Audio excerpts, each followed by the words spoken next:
उत्तर मध्य मुंबईमधून वर्षा गायकवाड यांना उमेदवारी देण्यात आली आहे। या क्षणाची महत्त्वाची राजकीय अपडेट, वर्षा गायकवाड यांना काँग्रेसकडून उमेदवारी जाहीर करण्यात आली आहे। या क्षणाची महत्त्वाची बातमी आपण पाहतोय। उत्तर मध्य मुंबईमधून वर्षा गायकवाड यांना उमेदवारी देण्यात आली आहे। महाविकास आघाडीमध्ये जागा वाटपावरून अंतर्गत धुसफूस पाहायला मिळत होती।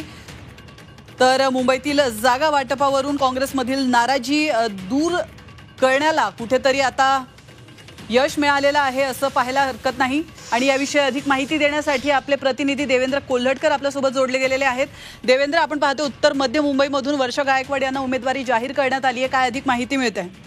प्राची, महाविकास आघाडीतून उत्तर मध्य मुंबई हा मतदारसंघ जो आहे तो काँग्रेसच्या वाट्याला आला होता। मात्र इथून उमेदवारी जी आहे ती निश्चित होत नव्हती काँग्रेस अंतर्गत।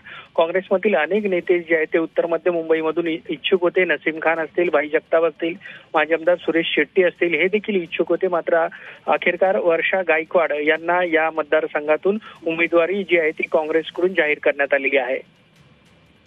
नक्कीच देवेंद्र, धन्यवाद तुम्ही दिलेल्या महत्त्वपूर्ण माहितीबद्दल।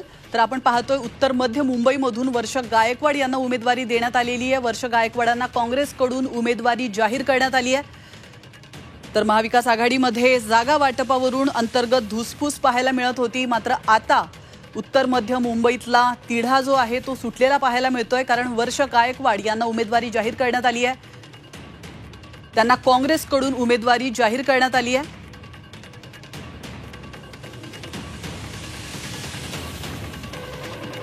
तर आपण पाहिलं, पक्षाने विचारात घेतलं नसल्याने असं सांगून मुंबई काँग्रेस अध्यक्षा वर्षा गायकवाड यांनी जाहीर नाराजी व्यक्त केली होती। मात्र त्यानंतर उत्तर मध्य मुंबईमधून वर्षा गायकवाड यांनाच उमेदवारी जाहीर करण्यात आली।